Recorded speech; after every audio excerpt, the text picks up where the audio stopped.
voice of the working class, Rick Smith.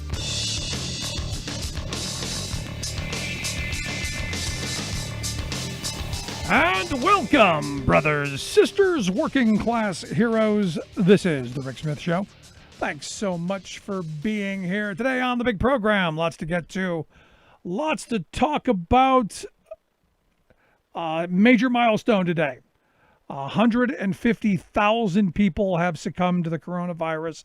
Those are the official numbers. I know a lot of people are saying it's considerably higher than that. As you know, there's a bunch of, we should be adding this, we should be adding more. But today, they are saying the number has officially reached 150,000, more than any other country in the world, more than the next worst country, Brazil, which is at about 88,000, and the UK at 46,000, and not getting any better. You look at Florida, you look at Texas, you look at Arizona, you look at the states that rushed to reopen. They are having a climb. And look, this isn't. We aren't done with the first wave. Everyone said the scary one was going to be the second wave. What is going to come in the fall? That to me is the really frightening part of this. We've already hit 150,000, and we haven't gotten to the scary part just yet. Now, interestingly enough, as we hit 150,000, turns out that one of the big mask deniers, one of the I don't need no stinking mask, Louis Go-Go Gomert, has tested positive for the coronavirus. And there's someone hit me up on Twitter saying, maybe we got to stop talking about these idiots who have been running around without masks on saying we don't need it, and maybe only talk about it when they die. Maybe that's what it's going to have to be. I mean, I spent a couple of minutes the other day talking about Herman Cain, who went to the Tulsa rally. He claims he didn't get it there, because there were so many other opportunities. Maybe that's the right way. I don't know. But it's frustrating that you have these people who think that being stupid is something to really be proud of. And we now find out that, look, I don't think anybody ever thought of Louis Gomert being anything but a total nitwit. But it now comes out that in his own office, the people who did wear masks, who were trying to protect themselves, were ridiculed, were harassed. And you go, it's crazy. Now, understand, Gomert's belief probably was, we've got to show the rest of the world that we're not afraid and that we don't need no stinking masks, and that by surrendering to the mask Nazis and, actually keeping yourself safe was going to send the wrong message. Well, here it is. Now he's got it. And now we find out that Billy Barr is going to be tested, our Attorney General, because evidently they were rubbing elbows yesterday maskless. So, it would be fitting, and I don't wish this on anyone, and I've said this a bunch of times, but it would be fitting if Billy Barr did get it. It would be fitting if it went right to the people who were at the heart of all of this chaos.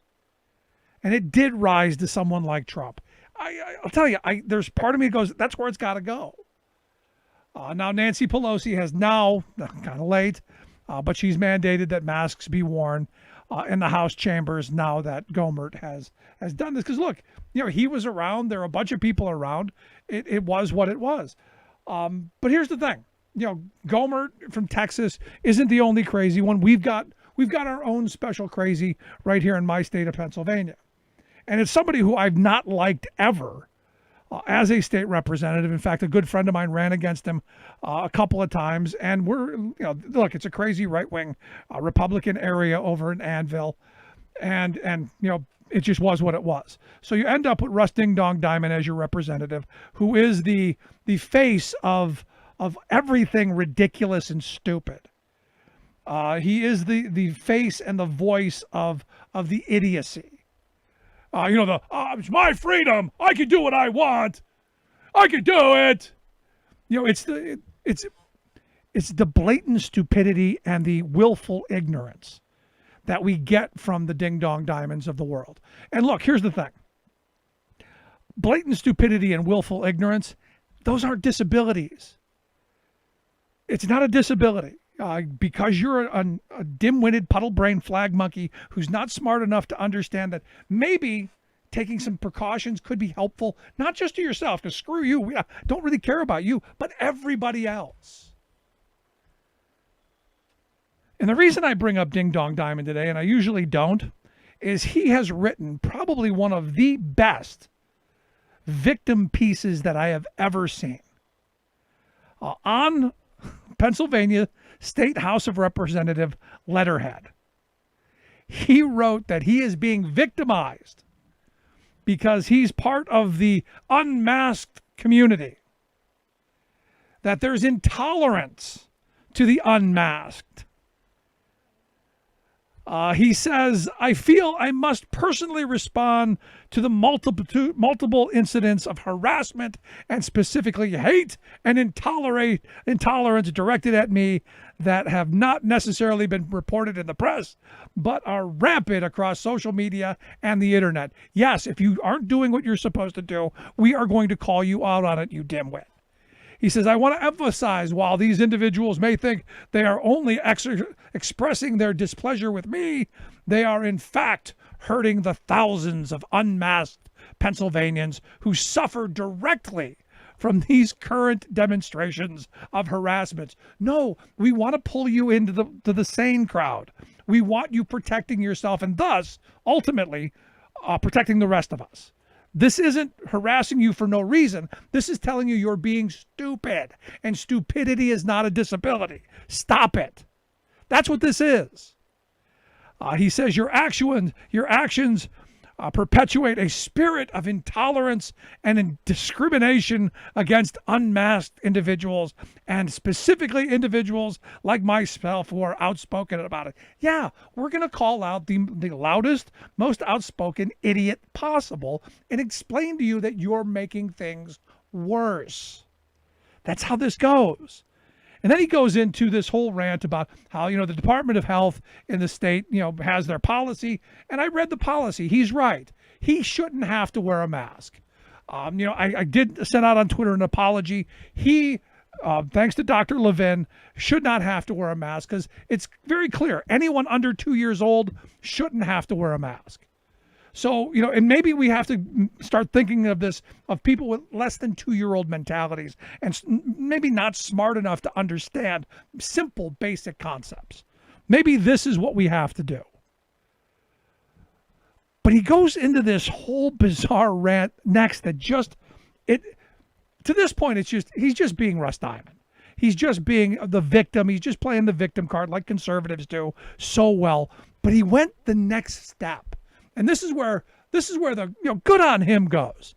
In addition, he writes, the most vulnerable among us continue to suffer, including unmasked individuals of color, unmasked youths and seniors, and unmasked immigrants. And I just stopped because he's one of these guys, basically right there with the right white supremacist message, the anti-immigrant message, and yet he pulls that out as, see, you're being intolerant to them. It's crazy. He says we have not made progress unless we have all made progress. So not only is he playing the victim card because of the unmasked Pennsylvanians, but now he's trying to make not wearing a mask a civil rights issue. I mean, this just really goes to that next step.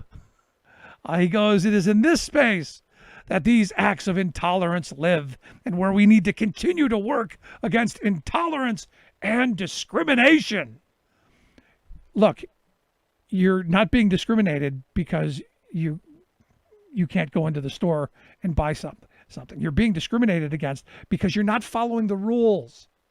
The state says you have to wear a mask. They do. Oh, I know. But Rick, it says there that you can't ask me. So I can make up a disability like stupidity. So if Russ wants to put forth a piece of legislation that says stupidity is a disability, then the entire Republican Party can claim the ADA and they can go maskless. I mean, that's kind of where I'm at this point.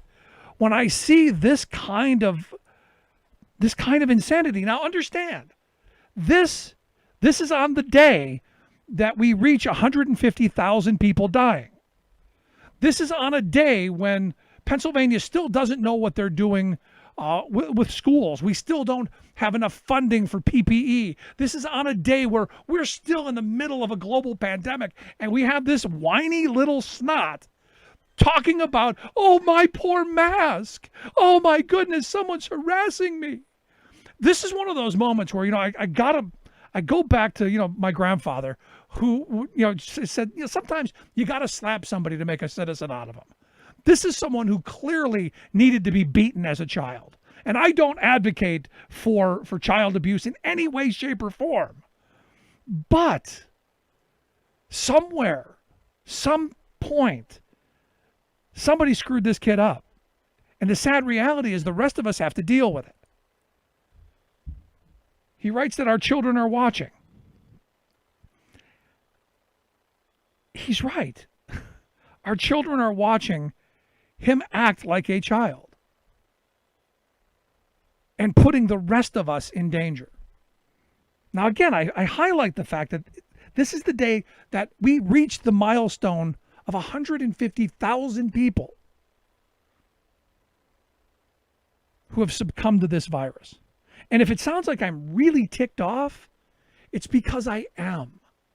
Because I'm so tired of these people who, had we just stayed the course, had we not had him out on the Capitol steps with the other reopened PA dimwits, maybe we wouldn't be in this mess. Maybe we would have stopped it a month ago. Maybe it would be over by now. But instead, what do we have? A petulant child whining and complaining about, oh, my rights. Well, what about the rest of our rights? What about the rest of the Commonwealth? What about the rest of the country? Shame on you, Annville. Shame on you, Lebanon. Shame on you, Central Pennsylvania, for allowing someone like Russ Ding Dong Diamond to be a Pennsylvania state representative. Shame on you for voting for him. It's to me that simple. And every one of those people who have come out and they're the unmasked now, the victims in all of this, shame on you. Because Russ is right on one thing. Our children are watching. Our children are watching as adults can't figure out how to deal with something that should be pretty simple. As Susan Rice pointed out on The View earlier today, Obama left Trump the pandemic playbook, actually left them gaming toys to figure out how to do it. And they boogered it up from start to finish. Why? Because of petulant little children like Diamond. Because you have the lack of leadership and the lack of will to actually say what needs to be done. And then give so much power to the mindless and the radical and the extreme. So again, if I sound upset, if I sound angry, it's because I am. Because like you, like a lot of us, I'm tired of wearing the masks. I'm tired of being distance away. I'm tired of worrying about where I'm going or who I'm speaking to. I'm tired of it. All of us are. But that doesn't mean we get to go into the aisle of the supermarket and kick and scream like a child because we have to wear a mask. That's not what this is. And look, if you truly have a disability that makes it that you can't wear one, if you truly have a physical condition that says you just can't possibly do it, then we need to figure out how to make other accommodations so that you're not making everybody else sick and yourself. Because if you're truly that vulnerable, if you're truly in that position, you should be really protecting yourself more than something like Diamond's going to do for you, which is just to say, hey, you've got the right to be stupid and ignorant. And as I said from the beginning, those aren't disabilities.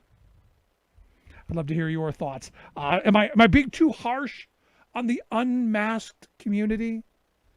On the victims of this senseless hate crime known as wear your damn mask? You can email me, rick@thericksmithshow.com. I'd love to hear it. Quick break, right back. Stick around. You listen to The Rick Smith Show. Nothing more American than workers standing up, and the union gives a voice to win. Smith Show. I'm Rick Smith, and this is Labor History in 2. On this day in labor history, the year was 1969. That was the day AFSCME sanitation workers in Charlotte, North Carolina, walked off the job. More than 85% of the sanitation workers were black in this predominantly white southern city. It was their third garbage strike in a year. State statutes prohibited union contracts in municipal agencies, but AFSCME was determined to win union recognition and establish an agreement with the city. Southern Director for AFSCME James Pierce thundered, quote, "We'll bring in whatever help we can get if the city tries to break the strike. We can turn this place into a Memphis or a Charleston in a few days." Of course, Pierce was referring to the two victorious strikes by black workers that had rocked the South within the past year. Black sanitation workers in Memphis walked out in a historic strike in the spring of 1968. Hospital workers in Charleston, South Carolina had just won their strike days earlier. Pierce outlined the issues at stake. According to the Asheville Citizen-Times, the Charlotte City Council had adopted its final budget without providing dues checkoff, without adhering to established grievance procedures or seniority rights, and without adding important safety precautions for garbage collection. At first, Charlotte's mayor asserted claims that the strike was about dues checkoff, but Pierce shot back about broken promises regarding the establishment of safety committees and non-discrimination enforcement. By the end of the month, a tentative agreement was in place. Strikers won all demands except dues checkoff. But as hospital workers soon found out in Charleston, South Carolina, the city council refused to carry out its agreement with the union. Sanitation workers in Charlotte would strike twice, unsuccessfully, over the next year and a half. Labor History in 2 brought to you by the Illinois Labor History Society and The Rick Smith Show. For more information, go to laborhistoryin2.com. Welcome back to the Rick Smith Show. Now, here is Rick Smith.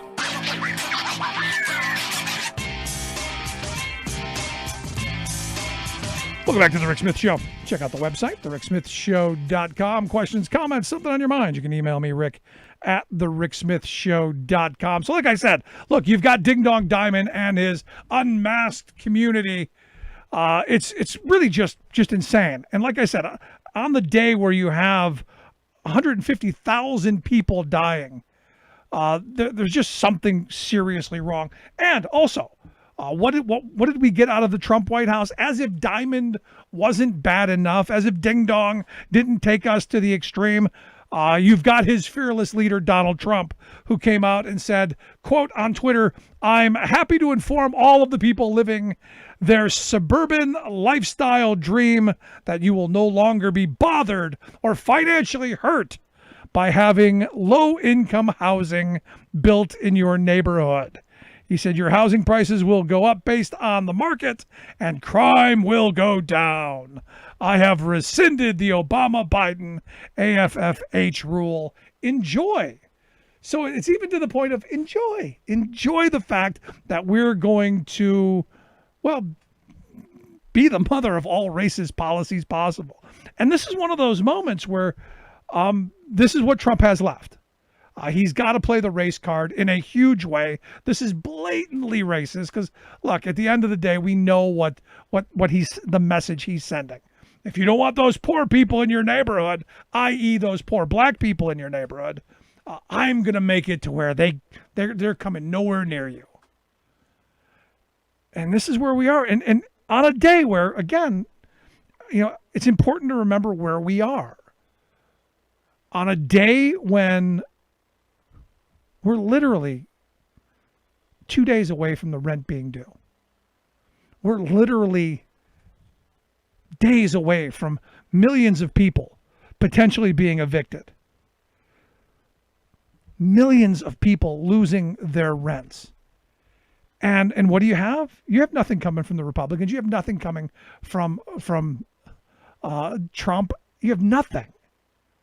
There's no moratorium. There's no more of that. That means on the 1st of August, that means millions of people who can't pay their rents are going to end up potentially being thrown to the curb.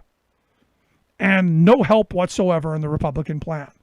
So it's interesting to me that Trump chooses this day to roll out the, hey, white suburbia, You're going to be fine. Don't worry about it. You're going to be just fine. We're going to get those people out of your neighborhood. Now, what's interesting is that the Democrats have come up with an idea that I don't think is bad. This idea that, in fact, I think it was Senator Kamala Harris, Representative Presley, and Delorio have come up with this idea that they're going to get people who are facing eviction, they're going to get them access to legal counsel. Because what you know is, in any of these legal proceedings, poor people are generally are always outgunned. The landlord always brings a lawyer.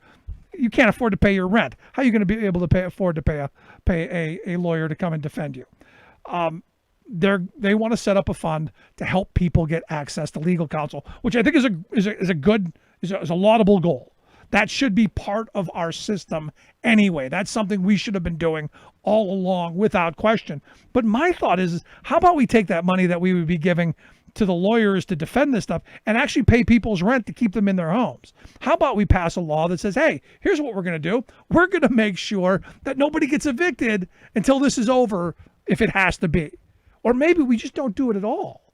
Maybe we don't allow them to be evicted. What do you think of that?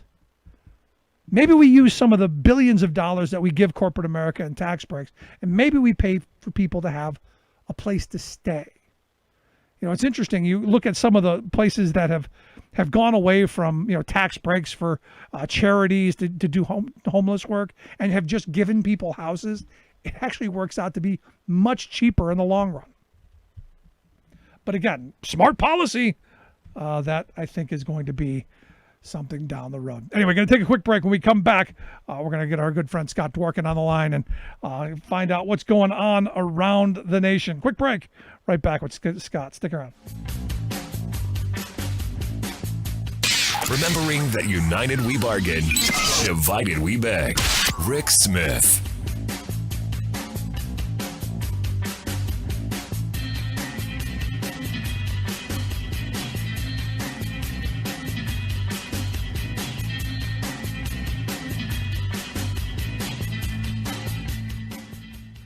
I'm Rick Smith, and this is Labor History in 2.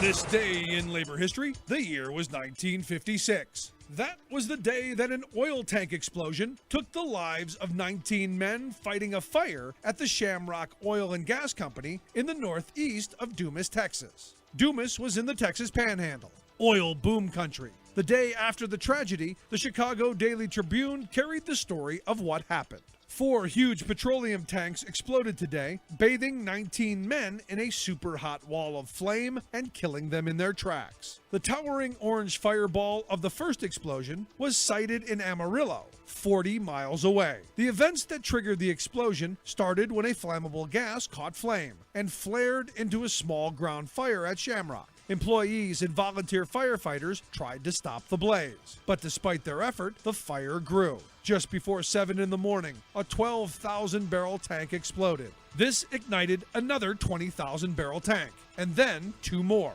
15 of those fighting the fire died instantly. 4 others later succumbed to their burns. Many more were injured. A news editor on the scene described what he saw, writing, quote, "A bright orange mushroom boiled up, floating in heavy black smoke, and I prayed those firefighters would get out alive, but some didn't. 8 who died were Shamrock employees. The other 11 were volunteer firefighters. Today, a memorial bearing their names pays tribute to those who died. An inscription reads, quote, "But whether on the plains so high or in the battle's van, the fittest place where man can die is where he dies for man." In 2015, 68 firefighters died while on the job protecting people and property throughout the United States. Labor History in 2 brought to you by the Illinois Labor History Society and The Rick Smith Show. For more information, go to laborhistoryin2.com.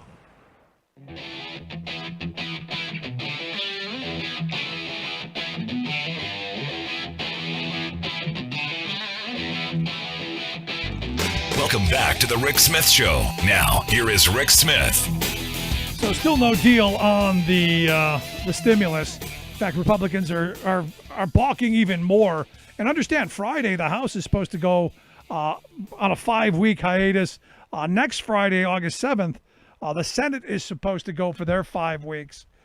So either they better get in an awful hurry to get this done, or no summer vacation for you. They should have to stay there and do their jobs. Masks on and everything. Anyway, here to share some thoughts on the top news of the day, I've asked our good friend Scott Dworkin to come talk with us. Scott is the co-founder of the Democratic Coalition, also host of the fabulous Dworkin Report. Scott, thanks for taking time for us. Hey, Rick, how are you? Good. So what do you think? Louis Gohmert, positive. I wish him a speedy and quick recovery, full recovery. And I find it unfortunate that, cults try and influence their members to do things that are against their health and against their safety and against the health and safety of others. And it's very,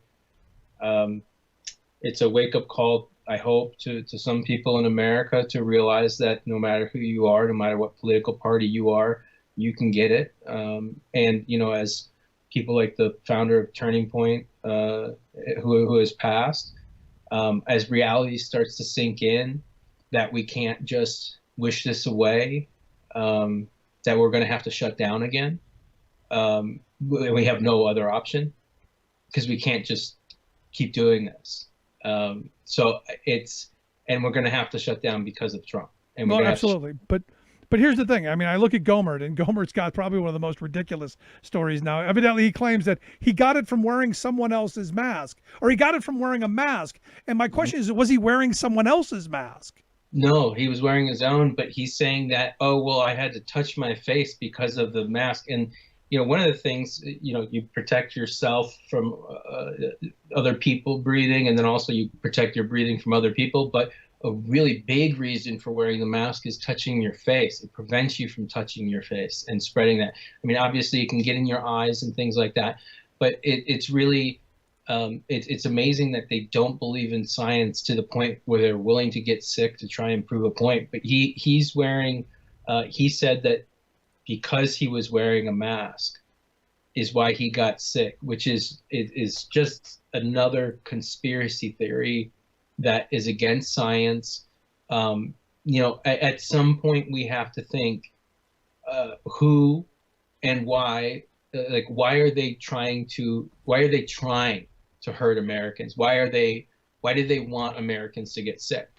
Why do they want Americans to die? Because it's what it is now. What we thought at first was, oh, well, some people are stupid, some people are ignorant, some people don't know what's going on, but it's evil. It's intentional. At this point, it's very clear that there was a plan in place, and they decided not to follow it because of his poll numbers. Right. And they didn't want to. He didn't want to look bad. And now we're headed towards 300,000 dead Americans by the end of the year. We're headed towards tens of millions of people to have lifelong complications health-wise. We are looking at a complete crash of the economy, worse than 2008. This is not a fun time. We reset and reopen. No one's open. No one's open for business. We've been waiting, 6 months? Yeah.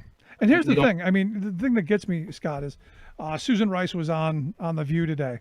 And I have a bunch of people tell me, well, it doesn't matter who the president was. This was going to happen anyway. And I wholeheartedly disagree with that. This was the decision of Donald Trump. And as Rice pointed out, she said that they prepared this administration with a pandemic for dummies playbook. She said, and a tabletop exercise and so many other briefings. She said, so the fault here, the tragic loss of 150,000 Americans and counting, is on Donald Trump and his gross mishandling of this pandemic. And I don't know how much simpler you can put it. This was a choice that he made. We had all the tools. We were the country that was best suited to deal with this, and we're the ones who have been hit hardest by it.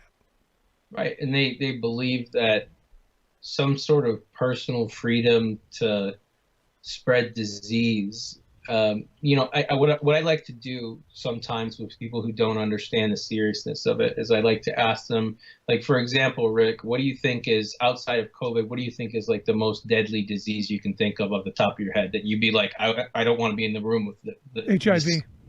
So you have Well, that obviously doesn't spread from there, but yeah, I understand it's the scariest one to you. It's the scariest So, disease.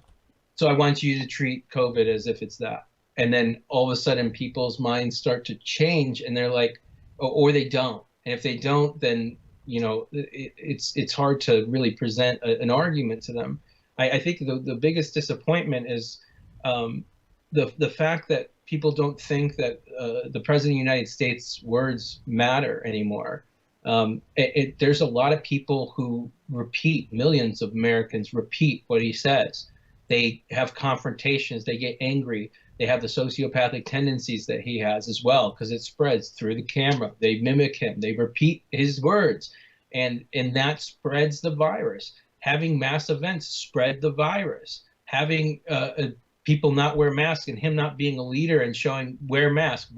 Like all you had to say was, and didn't do that because it looked bad politically. It looked like he was going to be weak. He didn't want to tell people what to do. It polled bad. And instead of him doing his job, which was so simple, he could have easily united this country and gotten credit for it. For real. Instead, he chose the worst possible path. Yep. And it's like he was being advised by like Putin. Oh, you think? No, because here's the thing, and this is what I keep saying. The Democrats have handed him every tool to handle this in the right way. They've basically said, here's unlimited money to go out and spread around to keep people at home, to do the right thing. They at no point have tried to obstruct anything that they wanted. They gave corporate America a giant slush fund. They gave everything just with the hope of saying, hey, let's stay home, let's lock down, let's take care of this. You take the win, Mr. President, you take it. And he still wouldn't take it. Yeah, and I don't understand, like, with soon to be former Governor DeSantis in Florida, I don't understand, like, why they keep on trying to say everything's fine when your state is burning down. You know what I mean? Like, people are dying and you can't get to a hospital within hours of where you live. And it's just like, oh, well, you can call an emergency room, and they're like, no, just stay home. Yeah. Like, what country are we? Like, that's what they do in third world countries. Like, well, a lot of third world countries don't have the hospitals, but like, we don't. So like, what are we right now? It's like we have this. We're like want to believe that we're better than we are right now, when we are one of the worst countries in the world right now because of Donald Trump. That is why the world will celebrate over the second that he leaves office or loses or both. He's not just killing us, he's killing other people across the world. And I think the reason why General Mattis, his former employee, and obviously, Mad Dog, one of the reasons why he compared Trump to the Nazis is his negligence is killing people. And I think one of the things that Hitler did was that. And I think that there's obviously studies now that tens of thousands of Americans would be alive if he had acted sooner and done more. I think that the number is higher. I think millions of people would not have gotten sick if he had taken immediate action and done something about it. And I think that if we had a Democratic president, definitely if it was Hillary, she would have shut down any kind of immediate area. Obama would have, if there was like one case that came into the United States, he'd act like it was a million. And because this spreads, and the thing is, you can't. And Dr. Dina Grayson, who I've spoken with about this, she said you can't spin death, and somehow they're trying to spin it. Oh, that's a flu. Oh, blah blah blah. And now kids are dying. Yeah, but now you saw the other day, you saw the witch doctor out in front of the Capitol, or in front of the Supreme Court building, saying that there's a cure, don't wear a mask, and yet. There are people, as soon as that came out, I had a bunch of people emailing me, sending me direct messages. I must have seen that from 100 different directions, because people want to believe there's a cure.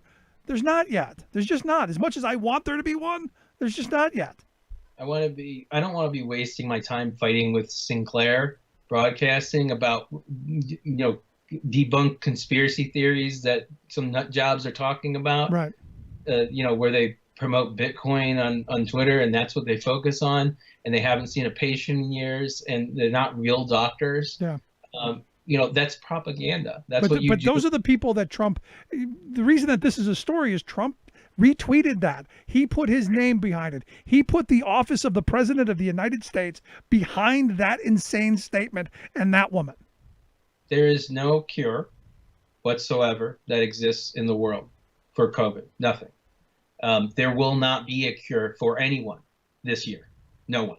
There will be no magical vaccine that pops up. Maybe we'll get a therapeutic that actually works. Maybe. But there will be no vaccine this year. And even if we secure a vaccine by early next year, we're looking at June or July. I don't think people understand the timeline here, that they don't know exactly everything about the virus still. There are different versions now of the virus. Now, I don't know if the mutations have made it so it's less deadly, but it spreads easier. But I believe that there was a report out that said that there's 6 different versions of it now, and that's one of the reasons why they've had some false positives, false negatives, mostly false negatives. It's just right now there's 2 things we can do as a country, and there's only 2 things that we can do to try and get back on track. Outside of voting for Joe Biden and all Democrats and never voting for a Republican ever again. And that's wearing a mask at all times when you're outside, not when you're, you got to keep in mind that if you walk in a spot and someone else has been there a few minutes ago, you're breathing their air and you can get it. And so you have to wear a mask at all times outside. Infants and things like that. I think it's a little different with babies. That they're the one exception to the rule. But if you go outside and you're a senior, I recommend that you get a respirator, that you don't even wear the cloth mask. That's not good enough for you. So if you're over the age of probably 60, I recommend it's time to get, a legit mask and wear it at all times when outside. No one should be going to restaurants, bars, movie theaters, any kind of public events. Again, this is spun out of control, and it's not going anywhere good. So talking about reopening school is a pipe dream, and I think that's just another grandiose dream that Trump has backed off of now because he realizes that it's not tenable. That's why he never wrote a plan about it, because he wanted to blame Democrats for not opening schools. But think about it like this. We reopen schools. Every single school in America, statistically, every school in America for the most part, almost every, will have a child or an adult that has it. And the protocol behind that is you'd have to shut down that school for an undetermined amount. I mean, I don't know if it'd be a few days or a few weeks, or you have to test everybody. So the second thing that we can do outside of wearing masks at a constant, which can end the pandemic, it can end but we have to wear it at all times outside. You can't go to a restaurant, go like this, take pictures with no, none of that. Doesn't work like that. So the second thing is pushing for testing everywhere. If we want to go to school, if we want our kids to go to school, guess what? If we had tests at the door that were as quick as Trump's tests, then we'd be able to know, at least have peace of mind and do our best effort to try and make it so that nobody in that building has it. At least we know. Yeah, no, but we've been saying this almost from the beginning, Scott. This isn't new. It's not news. It's what should have been done from the beginning. And any competent leader, any leader worth their salt would have done that. Would have been pushing for this right from the start. I mean, I shouldn't have to sit there and me, Grant Stern, and a bunch of nurses and doctors who are mostly responsible for it. We had started Masks Now, Kelly. Like there's a bunch of people involved, and you've had them on your show. We shouldn't be. I should be directing my efforts towards the election and voter turnout. I shouldn't be directing my efforts to getting masks to doctors and nurses and hospitals because our government won't do their job. Right.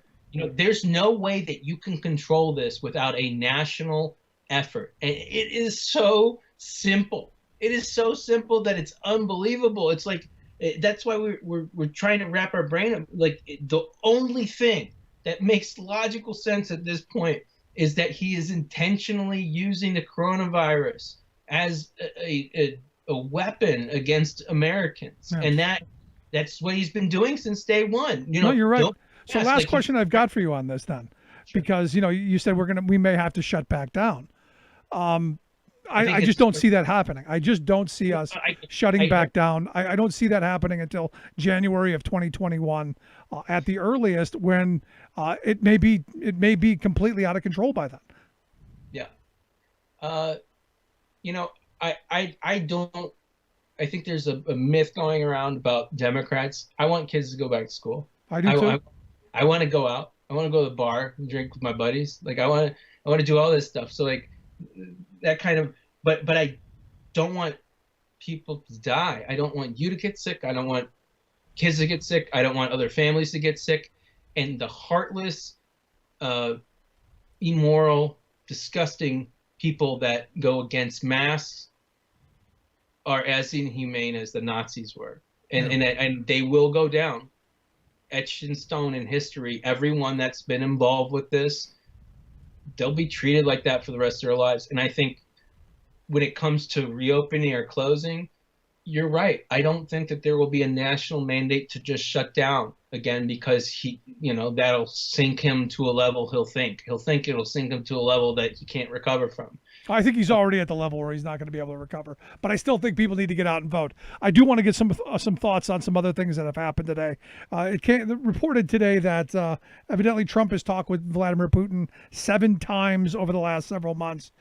Since the story about the bounties on American soldiers, and evidently he hasn't asked about it.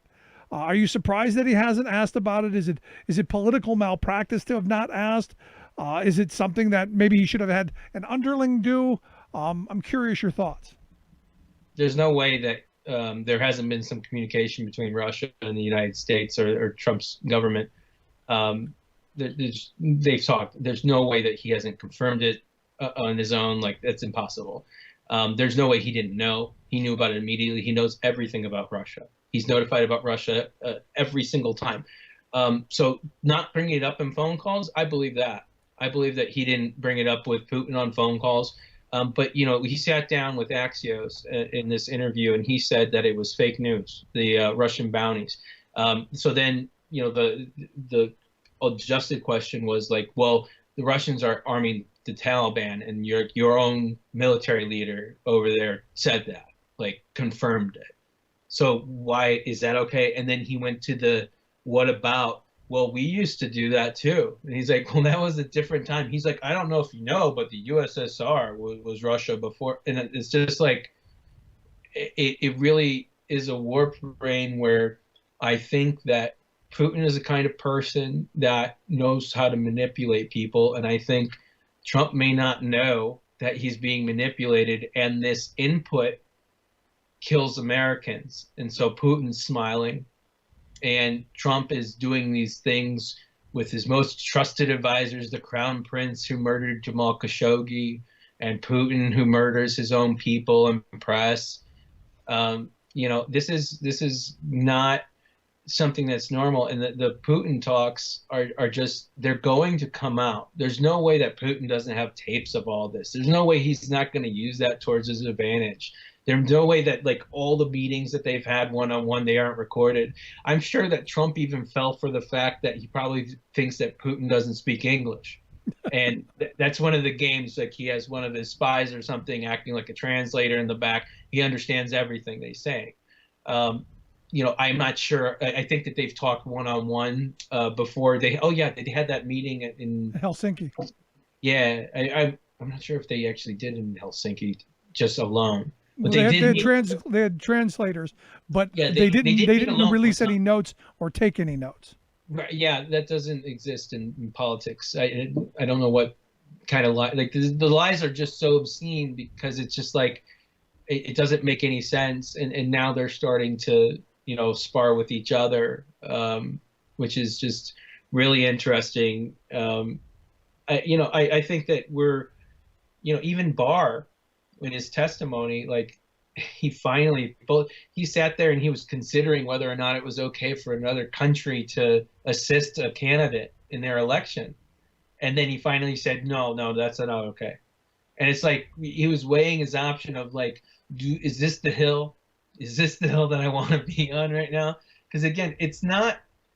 There's no country out there that is aiding a candidate that wants to like help America.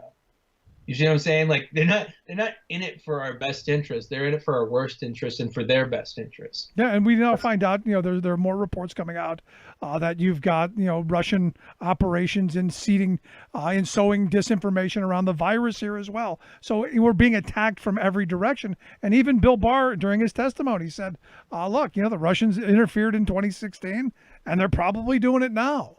And we've done nothing to stop it. And I won't, well, the United States government hasn't. That's why the resistance exists, because when they didn't step up under Trump's administration, we did. And so when he tweets about finally, after 4.5 years of facing it, he's the hashtags and these trends I don't understand. It's because he's losing on Twitter and he cannot win on Twitter. Like, and that is a gigantic disappointment, and that was a big part of their plan. On top of not having a pandemic. God knows the smears that would have been going on right now with everybody. Right. I'm sure that the worst is yet to come. I'm just not sure if it comes from Trump. I think it may be just reality setting in and people stopping to listen. Like they're not listening maybe as much to Trump, and they listen more to Biden. I listened to Biden yesterday, and he was talking maybe for 30 minutes, and to see like a human being with like feelings and emotions and like, it just was it was mind-boggling to me. I was like, I don't know if I can handle like a person that cares about people. Right. Let me ask you this though, because we talk a lot about Russia, and Russia is doing a lot of stuff, and it seems like Trump is is basically just Putin's puppet, as the phrase goes. But there's a lot of emphasis on China as well. China is doing a lot of the stuff that isn't getting the same stuff, just not getting the same amount of attention. What do you say to the person who goes, well, the Chinese want Joe Biden, Putin wants Trump, so we've basically got this Cold War scenario of China and wanting Biden and Russia wanting Trump. Trump's done business in China for decades. I don't know if Biden's ever done business outside of the United States government in China, or as a representative for the United States government, trade deals and pacts and things like that. Trump has done actual business with some of the more corrupt people in China. So there is no adversary that wants Biden to become president. And anybody who tells you that is a liar. Russia and China are all in for Trump. Our allies in Europe, I'm guessing, would be vying for Biden, especially Ukraine.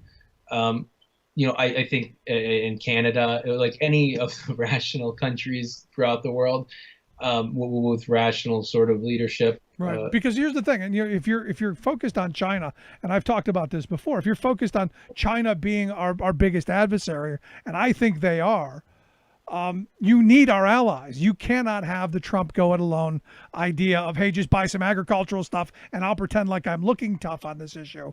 You've actually got to have a global strategy because of our isolation, because of Trump pulling out of international agreements, because of his unwillingness to work with our allies. There's a giant void in the international community that China's filling. And as they fill that void, they're, like it or not, they're gaining the allegiance of all those countries that we stopped funding during the Tea Party era of we can't give any foreign aid out. So, and they've filled that void, which has left us much more vulnerable and much less safe. Absolutely. And I think outside of the virus, the Trump is our greatest national security threat. I think we've known that since day one, but it's sad saying it out loud even now. I've always tried to give him, and I don't know why, the chance to change. And I know that, and I never. It's never going to happen.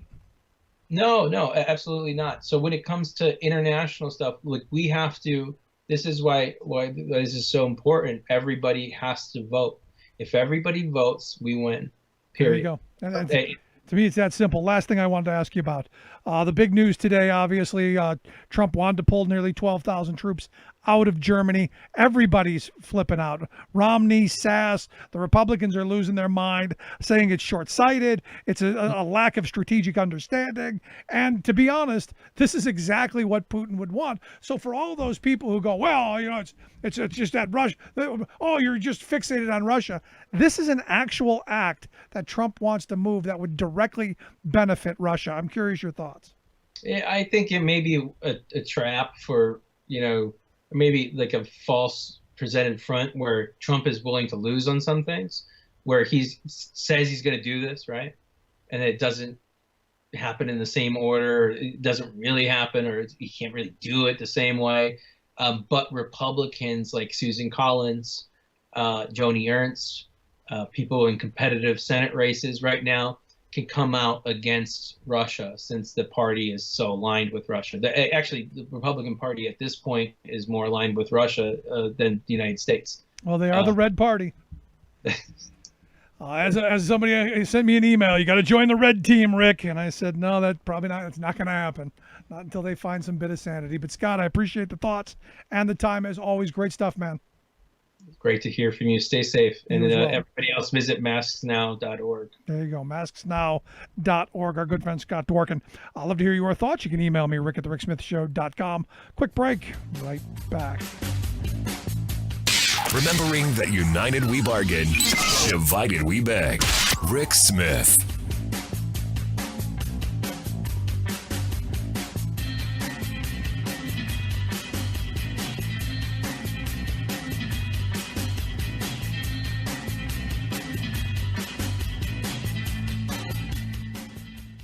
I'm Rick Smith, and this is Labor History in 2.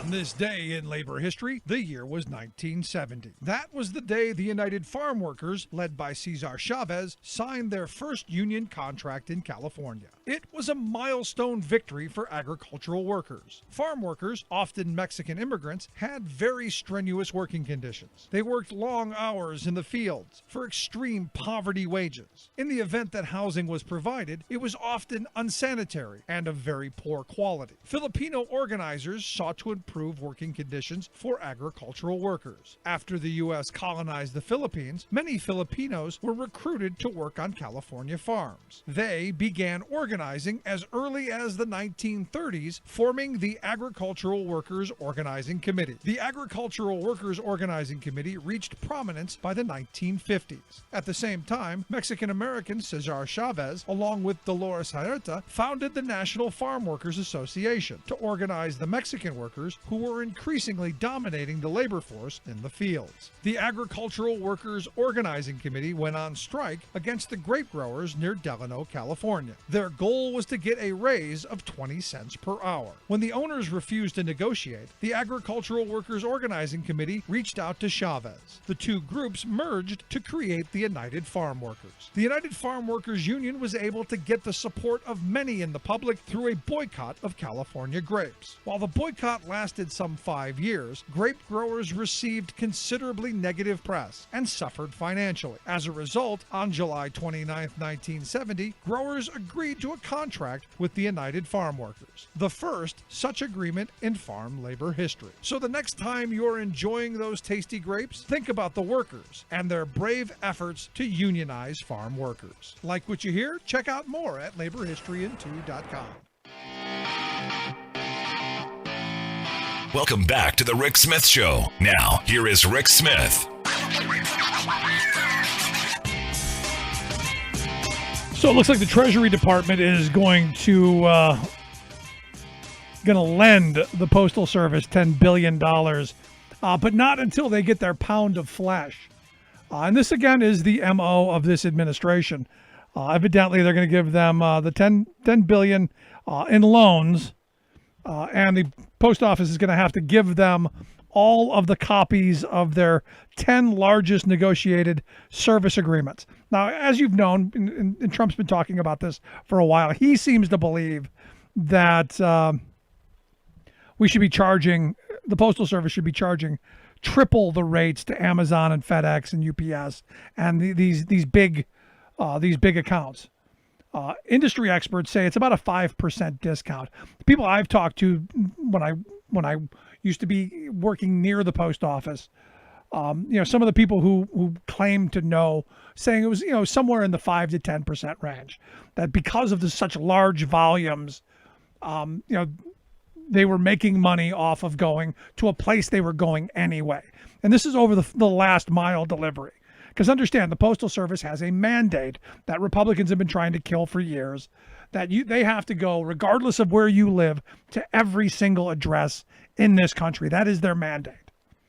And this works for, especially for UPS and FedEx, because there are some places that are harder to get to. And if the Postal Service is going there anyway, you just load their trucks up and have them take it with the junk mail. So the Postal Service gets a little bit of revenue. UPS, FedEx saves a couple of bucks. And the argument goes, the consumer saves a couple of pennies as well. Experts are saying, and I don't know how true it is, but it sounds reasonable, that if we were to triple the price of delivery on UPS, on FedEx, and on Amazon, it would basically just bankrupt the Postal Service because they would all stop using them. They would go immediately to their own carriers. Amazon's already in the process of creating their delivery system that's going to end up crushing FedEx and UPS anyway. So this is kind of where we're going. And the Postal Service was really that one thing that was kind of competitive, was in the market, and it was cheap and easy enough to use.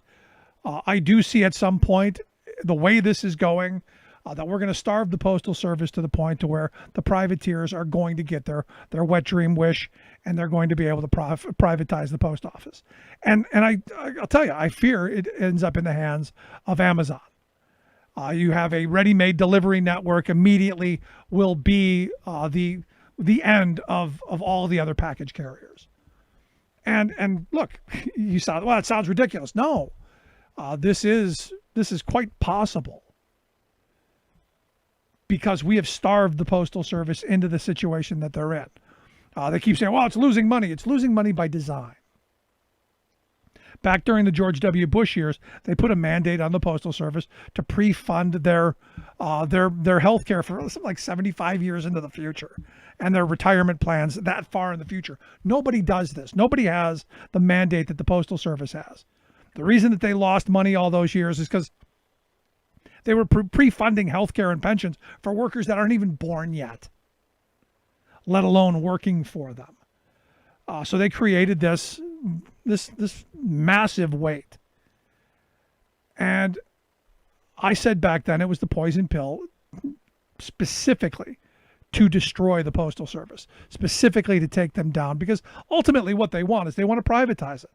They want to break it up into little pieces and sell it off to their buddies for one reason, really only in my view, the land. The Postal Service owns tons of prime real estate, tons of property across this country that, someone like Donald Trump would love to have. So for me, it's a huge land grab, but also it's the fact that for 55 cents, I think it is. Is that what it is? Like 55 cents? You can send a letter anywhere in this country and it gets there in a couple of days. You don't get that anywhere else in the world. And what the profiteers want is, you want to send that letter? We want $2. We want to line our pockets. The Postal Service to me is that. It's a service. It is part of the commons. It is part of the fabric of this country. And it's interesting that now this is happening at a time when people are pushing for mail balloting. When people are saying, hey, maybe the Postal Service is how we get our ballots during this time of pandemic. It's really very interesting to me how they're playing the starve the Postal Service game. But as I've said a number of times, not surprising. This is who they are. This is who they've shown us to be time and time again. It's who the Republican Party is.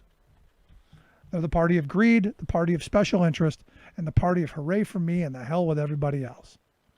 And the thing is they don't even deny it. Quick break, right back. Remembering that united we bargain, divided we beg. Rick Smith.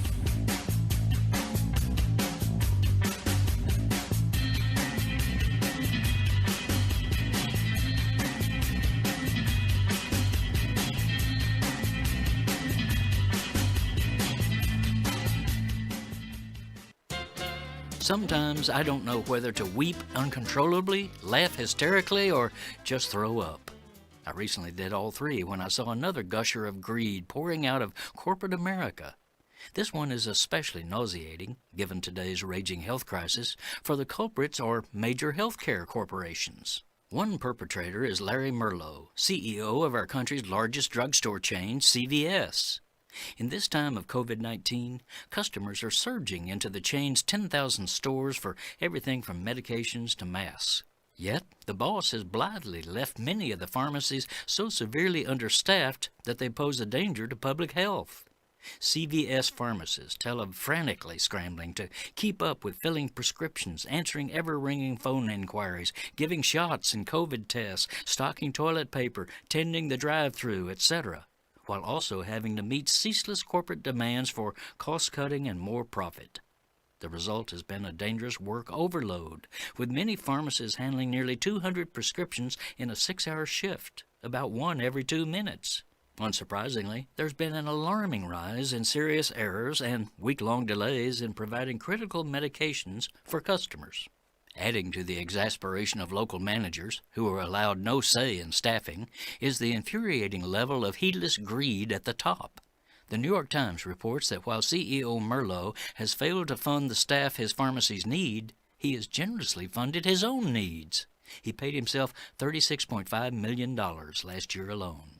Then there's the mountain of interest payments and fees that CVS is paying to Wall Street bankers and lawyers who engineered Merlo's takeover of the Aetna health insurance giant last year. This is Jim Hightower saying, so while you're being underserved at a local CVS, just remember that boss man Merlo and his merger mercenaries are making a killing. Hightower's commentaries are brought to you by the Hightower Lowdown, the monthly newsletter with Hightower's take on what Wall Street and Washington are up to. For information, visit hightowerlowdown.org. Welcome back to the Rick Smith Show. Now, here is Rick Smith. So yesterday I saw the story of American Federation of Teachers President Randy Weingarten's statement on the potential of safety strikes if schools and officials don't open schools safely, if they don't take health and safety into account. She said, look, nothing's off the table. Nothing's, not advocacy, not protest, negotiation, grievance, lawsuits, it's all on the table. And she's come to this last resort of safety strikes, which I'll tell you, maybe that's what it has to come to. If we can't get leadership from the top, maybe leadership should come from the bottom. And as I've said for weeks now, we've decided that our kids aren't going back in the fall. We're doing the wait and see approach. To be honest, our school district hasn't decided what they're going to do, but we've already decided for them. We're keeping our kids home, and maybe that's what it's going to have to take. Anyway, here to share some thoughts on maybe how do we reopen schools? Should we reopen schools in the fall? I've asked Nancy Bailey to come talk with us. She's an education blogger, one of our badass teacher friends. She's got a new piece out, 30 Reasons Why Schools Should Not Reopen in the Fall, over at nancybailey.com. Nancy, thanks for taking time for us. Hi, Rick. Thanks for having me on your program. So when I first got this from my good friend Steven to have you come on, it was 22 reasons why we shouldn't. We're now up to 30.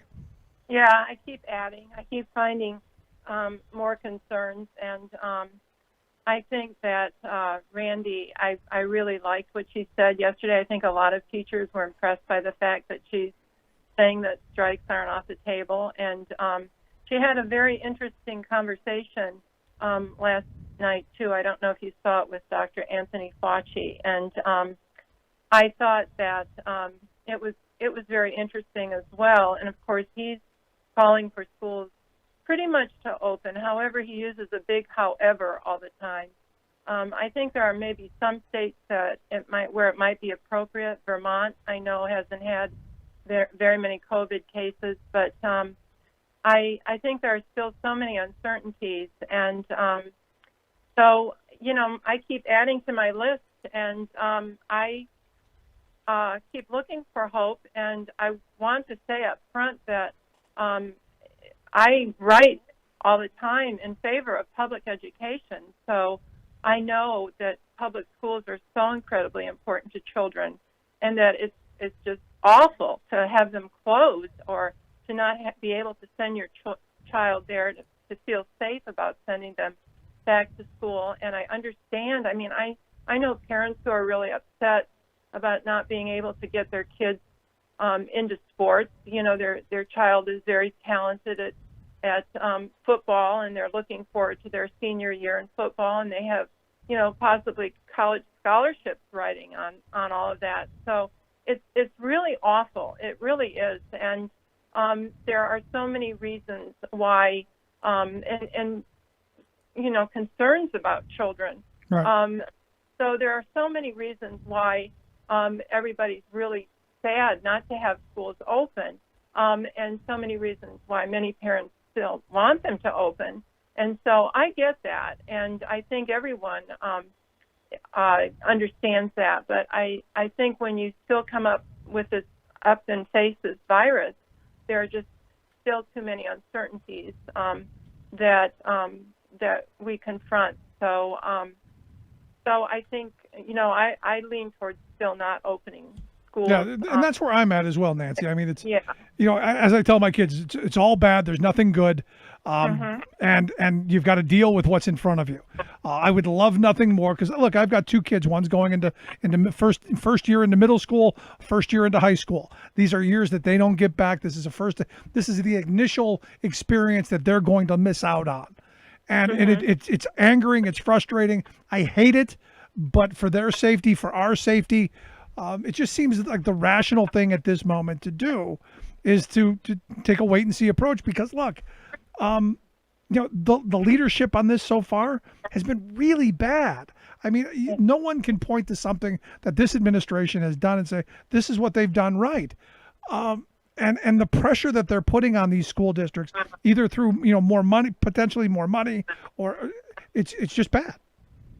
Well, it is bad, and like tonight, I haven't read the full report, but I know Betsy DeVos came out with, she's giving $180 million to virtual programs, and it's unclear what kind of virtual program she's going to be diverting these funds to. So there are, there's this underlying attempt by the president and Betsy DeVos to privatize our schools, and so they're not supportive of teachers, which makes everything with the school issues, it makes everything even doubly hard because she's not supporting teachers. A week ago, when they both came out and strongly stated that schools must open, she was really casting the Fairfax teachers and Fairfax, Virginia teachers as really failing to roll out the online program that they used remotely last spring, and then she was countering that by saying, well, online charter schools have been so wonderful, and why in the world would you do that when teachers are struggling to find alternative ways to reach their students? So the president and Betsy DeVos are definitely not on the side of teachers, and right now teachers need the support of their leaders so much. So that's just really very troubling in and of itself. So I think there are ways to reach children virtually and possibly home visits. There are different solutions that I think teachers need to come up with, and teachers are creative. They can think of ways to help students, and they really want to stay healthy themselves. Right. And there's still stuff coming out about this virus. They didn't think that children could transmit it to adults very well, and then a week ago they came out with the South Korea study that said, well, children from 10 to 19, they can transmit it just like adults. So that's changed.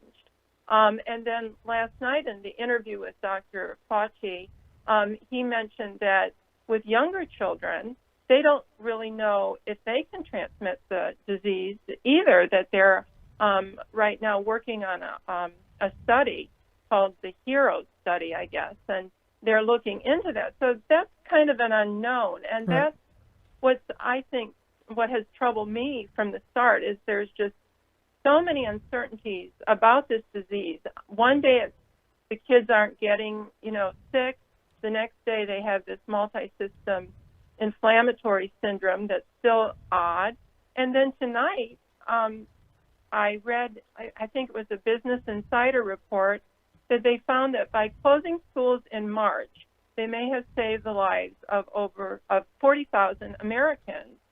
Well, what has changed since last March when they closed schools? I'm not exactly sure if we know anything that has stood out to make kids safer and teachers safer than what we knew last March. Well, I would argue that what you did is you stopped the spread in the schools, which I think are incubators. Look, if you've ever had a kid who's got head lice in a classroom, it explodes. I mean, we're talking, and I've said this a bunch of times, head lice is a minor nuisance. We're talking about an airborne pathogen, which, I never bought it can't be spread from little kids or here or there. If you breathe, you can spread it. That's right. And I mean, little children, anybody who's ever worked with little children, you catch everything they get. I mean, you just, in fact, teachers build up immunity when they're around small children quite often because they get everything in the book, But the thing of it is, I don't see why schools would be safer now than they were back in March when they closed schools. I don't think anything has, we don't have a vaccine. Nothing has really changed. And I think that children can still fall ill and teachers can also still catch it, and children can catch it possibly from each other, take it home. So there are all kinds of problems with that. One question I have that I've only heard one pediatrician actually address this, and that is what will happen when flu season starts for children. Because quite often, flu can be very dangerous for young children. And what happens when that mixes with COVID? Can that happen? I don't hear anyone talking about that, but flu can be very deadly for children. So what happens when that mixes with COVID? And there are just all kinds of, I think, there's a lot of disconnect between the CDC report and the way public schools work. Half of the public schools in this country are 55 years old. We have facility issues when they talk about ventilation. I had a band director tell me last week that he once worked in a windowless band room with no ventilation, none at all. And he had kids that were playing instruments. So, we have just some really old schools that some schools don't have air conditioning. I had another teacher say, how do children and teachers wear masks when their school isn't air conditioned?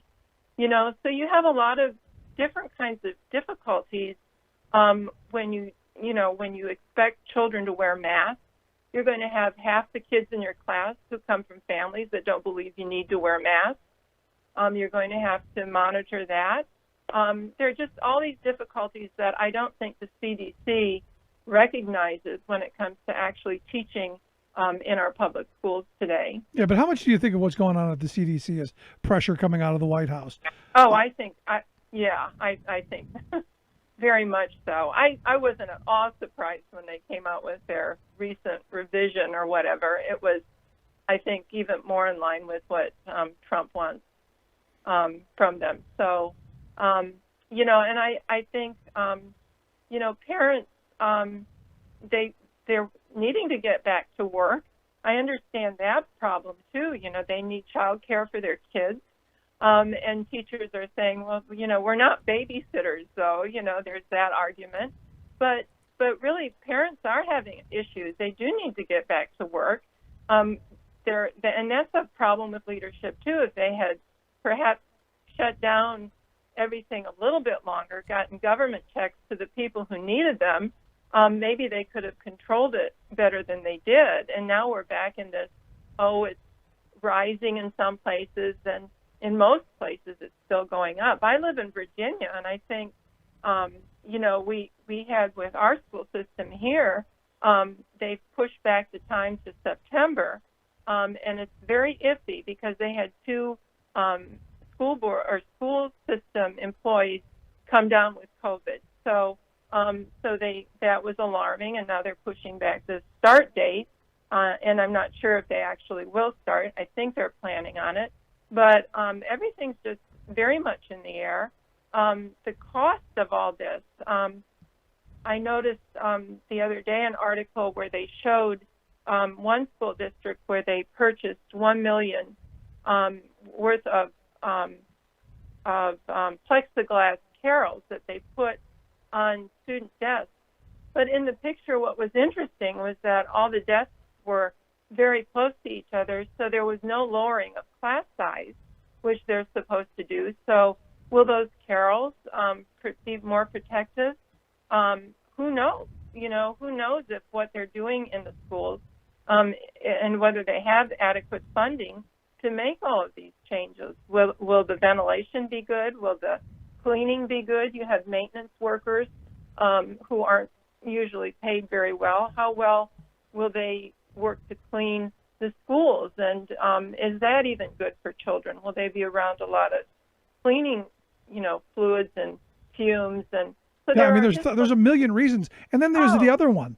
How are you going to keep kids in their little carols? I mean, come on, we're talking about kids. My son sent me a meme today of, your parents. How did it go? They want people to reopen the schools because they can trust the kids to do the right thing. And there's a picture of a kid basically eating a desk.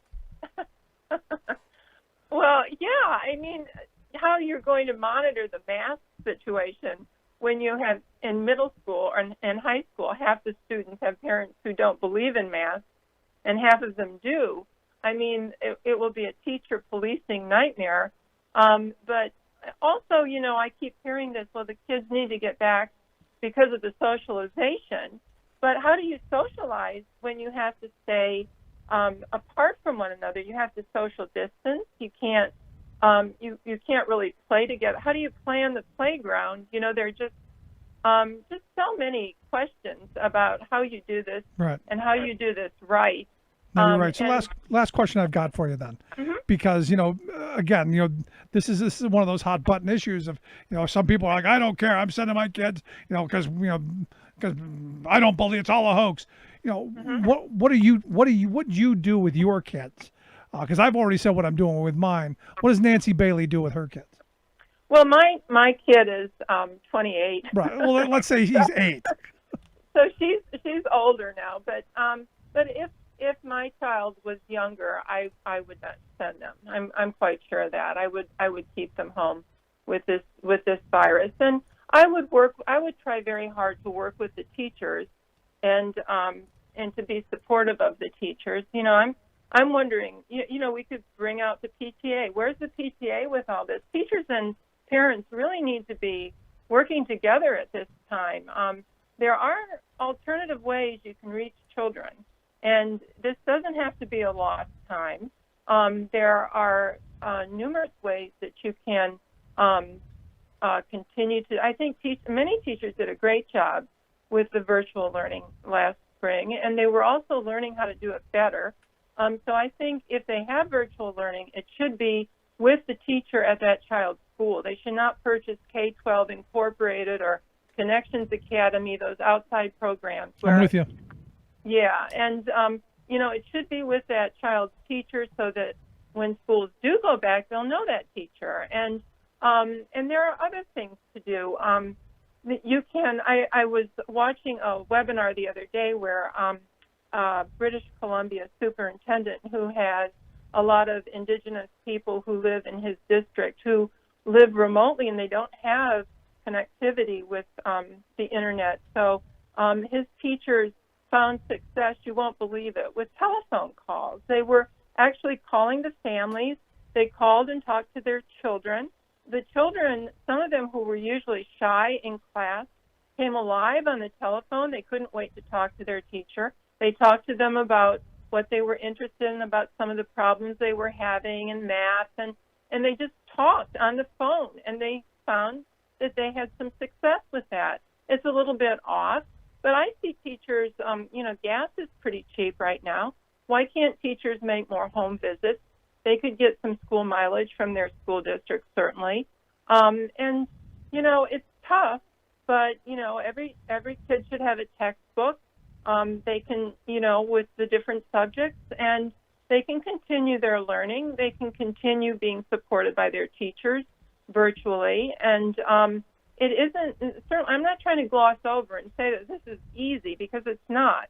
And schools are very important to children. And I hope parents do remember that when this virus is over, because I think there still is a lot of effort right now by the school reformers to end public education. I think Betsy DeVos would like to do that still very much so. But I think there are ways to still reach children so that this year or the next few months aren't a total loss. I think you're right, and we will see how it plays out. But Nancy, I appreciate the time. As always, great talking with you. The article, 30 Reasons Why Schools Should Not Reopen in the Fall, written by Nancy Bailey over at nancybailey.com. We'll get links out on how you can check that out. Nancy, I appreciate the time. Good stuff. Thanks so much. Thank you, Rick. Take care. All right. Let's take a quick break. Right back. Stick around. You listen to The Rick Smith Show.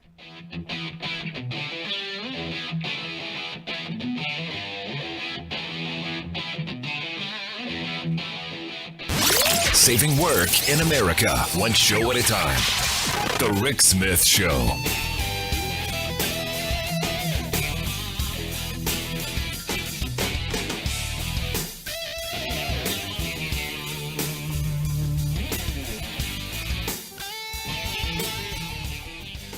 I'm Rick Smith, and this is Labor History in 2.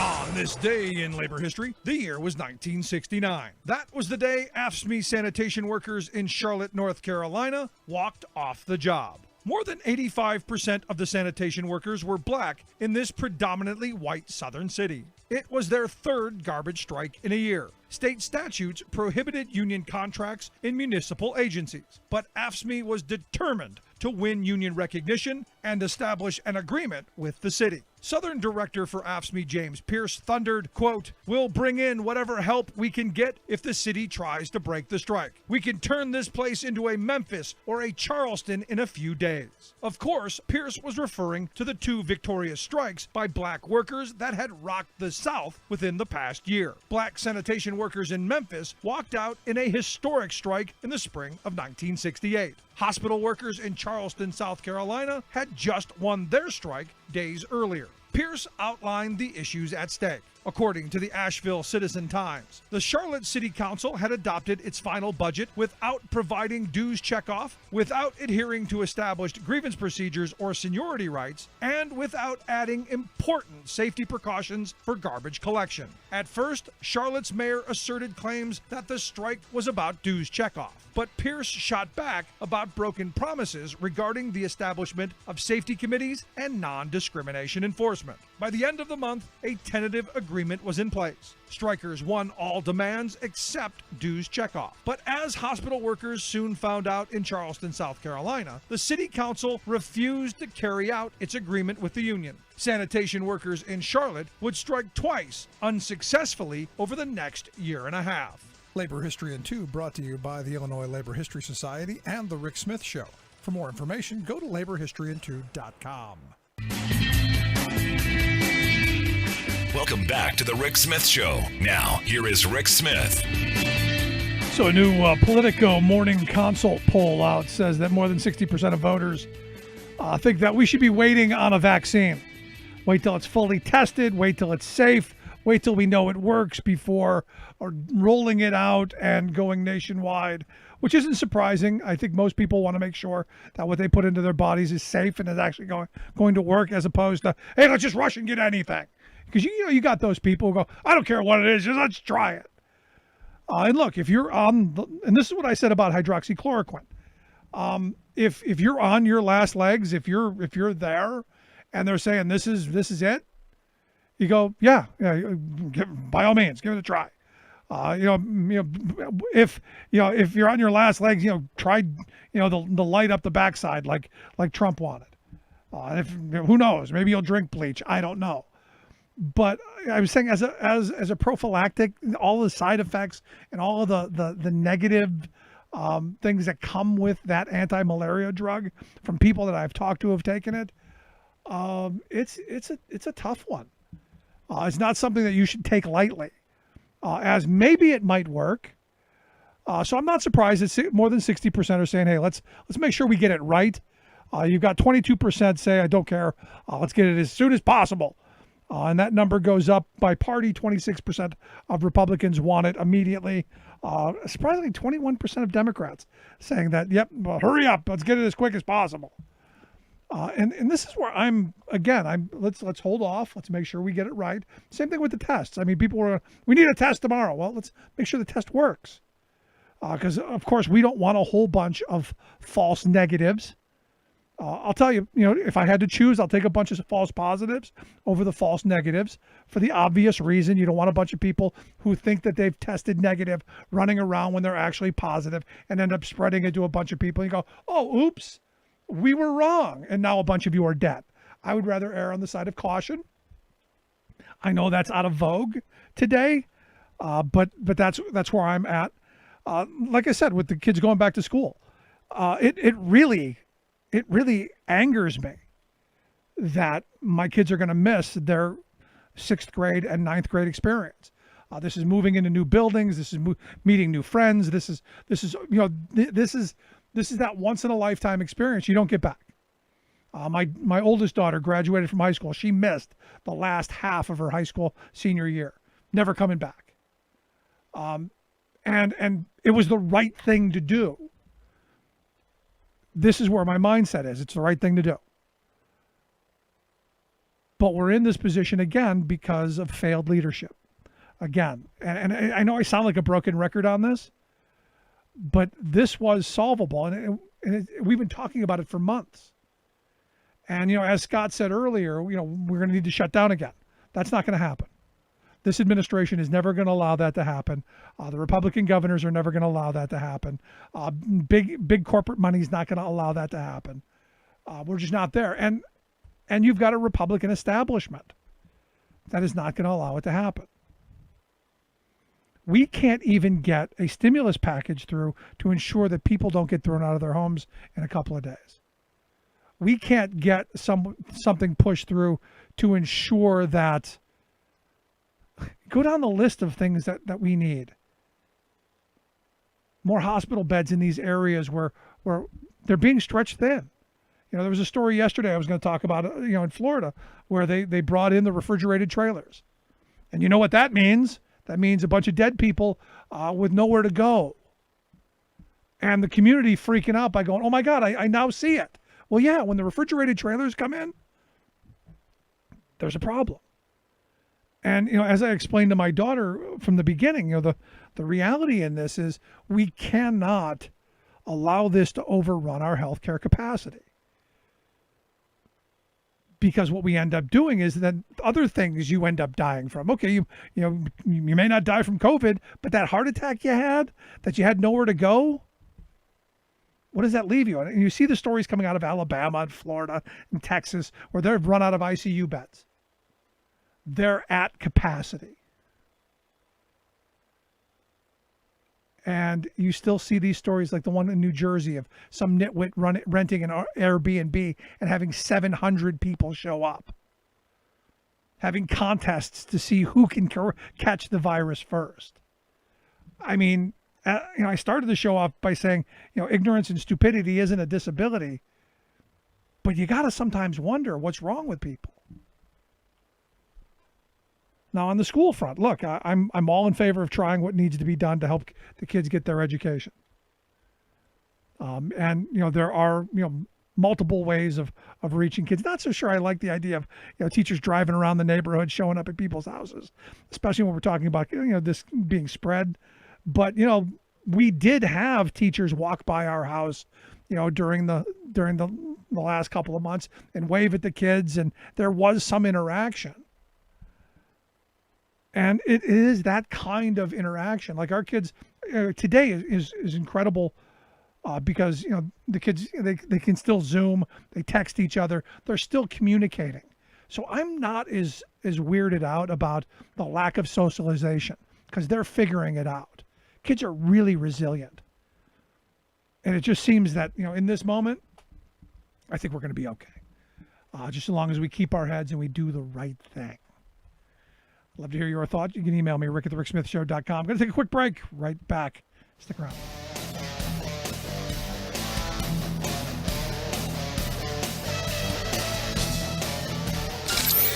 Waving the flag of freedom for people, not corporations.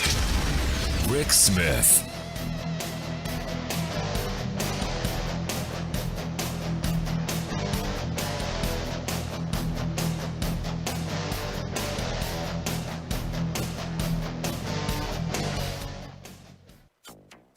Two hurricanes hitting two states over just one weekend. California plugs in the world's largest battery. Shocking. Plus, the fight is nowhere near over. Trump administration takes major step toward approving Alaska's controversial Pebble Mine. All of those rocky roads and more straight ahead from BradBlog.com. I'm Brad Friedman. And I'm Desi Doyen. Stand by for 6 minutes of independent green news, politics, analysis, and snarky comment. What sells Alaska's seafood in general is that it comes from the pristine waters of Alaska. And how can you say that when you've got the world's largest open pit mine up in your headwaters of your largest salmon fishery? Well, I guess you can't. Don't worry, Alaskan fishermen. Ivanka Trump's got a website for you. FindSomethingNew.org. This is your Green News Report. Okay, Desi Doyen, just a few days ago on our previous GNR, you were warning that the 7th named hurricane of the season, Gonzalo, was forming in the Atlantic Ocean. Now it's gone. Yes. So you were wrong about hurricanes. No, in fact, everything is escalating quite quickly. Just a day after Tropical Storm Gonzalo made history as the earliest ever G-named storm in an Atlantic hurricane season, Hurricane Hannah spun up in less than 24 hours. Where'd that come from? Exactly. And quickly made landfall on the southern Texas Gulf Coast on Saturday, a region that is already struggling with a very serious COVID-19 outbreak. And the last thing they need is a hurricane bringing flooding, widespread damage, power losses, and more strain on healthcare facilities. And it's still only July. Exactly. Hannah is the first actual hurricane of 2020 and also made history as the earliest 8th named Atlantic storm ever recorded, which we normally don't see until mid or late September. The Atlantic and the Gulf of Mexico are both unusually warm right now, and that is fueling this rapid string of storms. Over in the Pacific, Hawaii got a close brush from Hurricane Douglas over the weekend. Douglas also has made extreme weather history. According to the National Hurricane Center, no hurricane on record has ever tracked so close to the island of Oahu. Douglas is the 7th hurricane to seriously threaten the Hawaiian Islands in the past 7 years, which previously had only seen 5 hurricanes in 60 years since 1950. It's almost as if something is going on here. Indeed. As climate scientists have been warning, as man-made global warming accelerates, the waters of the Pacific and the Atlantic are warming, pushing past the threshold where hurricanes are likely to form and grow. Hurricanes in Hawaii used to be a once-in-a-decade thing, maybe, and now it's almost annual. Meanwhile, in Alaska, the Trump administration and the U.S. Army Corps of Engineers has issued its final environmental impact statement for the controversial Pebble Mine, a truly massive proposed copper and gold mine that would be the largest in North America. The Corps concluded that the mine would not pose serious environmental risks. That is a sharp reversal from findings by the Obama administration's Environmental Protection Agency, which found that the mine's construction, operations, and toxic waste would permanently harm the pristine watershed of Bristol Bay, home to the world's largest salmon fishery. A broad coalition of Alaska Native tribes, commercial fishing, and sport fishing groups have been trying to stop the Pebble Mine for nearly 20 years because of the environmental damage that it would cause if developed. And that includes the threat of a catastrophic failure of a planned massive tailings dam where the mine's toxic mining waste would be stored high above the bay stay in perpetuity in earthquake country. You know, I got to say, between Trump opening up ANWR for oil drilling and giving approval to the Pebble Mine, Alaska voted for Donald Trump in 2016. Are they going to do it again in 2020? Really? That's an excellent question. Nellie Williams of the outdoor recreation group Trout Unlimited, in an interview with KTUU in Anchorage, underscored the necessity of keeping Bristol Bay pristine. That thriving fishery supports a thriving community and thriving industry and thriving businesses and a thriving economy. And, you know, that's all we have to do is keep it intact, and it will keep giving the state for a long time. The final environmental impact statement is not the final word. The coalition of residents and national environmental groups plan to challenge the permit in court, and the next administration could block it once again if Democrats win the White House in November. Pebble Mine is just one of several polluting infrastructure projects that could change depending on the outcome of the 2020 presidential election and control of the Senate. It's as if there's a lot at stake on November 3rd. Finally, there is some good news. Southern California has now connected the largest battery in the nation to its electric grid. The 250-megawatt Gateway Energy Storage Project in San Diego County will come online in August, storing zero-carbon energy from wind and solar projects to stabilize the state's grid against brownouts. It will be the largest battery storage system in the world, but only for a few years until the next larger energy storage projects come online. And they are coming. For much more on all of those stories and the ones we couldn't get to today, please check out our website at greennews.bradblog.com. I'm Brad Friedman. And I'm Desi Doyen. And this has been your Green News Report.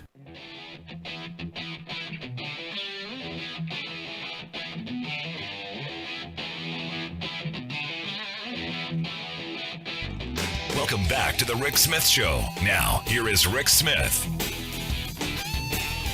So, interesting poll coming out of Arizona. Evidently, Mark Kelly, the Democrat running for Senate there against incumbent Republican Martha McSally, he's up by 16 points in this latest poll. And you go, you know, that was a tight race a little bit ago. Not looking like it now. But again, she's had some serious missteps. And oh, by the way, there's that little virus thing going on down there that's probably weighing in on this as well. And also interesting, the Trump campaign looks like they've walked away from Michigan. Oops. That they're I guess not expecting that to happen either. Anyway, here to share some thoughts on where we are, where we're going, and the top stories of the day. I've asked our good friend, former Congressman and political analyst Bob Ney, to come talk with us. Bob, thanks for taking time. Well, thank you, Rick. So what do you think? McSally down by 16 to Kelly. I know it's early. We're only 97 days away from Election Day, but wow, that's a big one.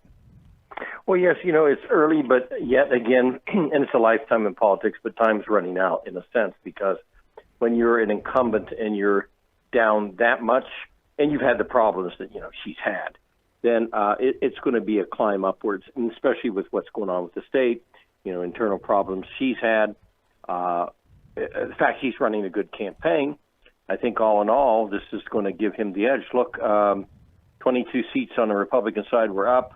In the Senate, I would, if you and I were talking in January, December, I would have said, well, you know, the Senate is probably going to remain on the Republican side. Right now, obviously, all of those dynamics have changed. Things are up for grabs. And throw in the Lincoln Project, which is, you know, a group of never Trumpers who are actually aiming at Republicans in the race and spending money. And you've got the virus and all the social upheaval, and you've got a lot going down. And the Senate can't decide on a coronavirus bill. Yeah, isn't that amazing? Is it? I mean, you've been doing this an awful long time. Right. Isn't it amazing? I mean, the Democrats are basically giving them whatever they want to go back and look good in their districts and say, "Hey, we brought home the bacon. We've made sure you're going to be safe." And it's like they can't take the gift from the gift horse's mouth. Well, you're right. First of all, the original gift that could have been done way early on would have been an infrastructure transportation bill. I went through two of them myself.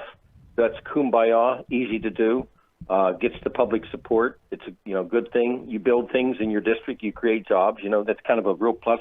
Yep. Never happened. They didn't do that, and they had the gift. I said because when Trump became president, he would have had a honeymoon on that. Everybody knows that. He would have had a honeymoon. And as time went on, of course, everything became polarized. But you would still think right now the Senate on the Republican side would say, okay, kind of bad times. We're slipping in the polls. We really need a win. Let's work, because the House is at $3 trillion. They're at $1 trillion. So forget the money for a second. They'll come somewhere above, in between. But there's the idea of working out the language of the bill.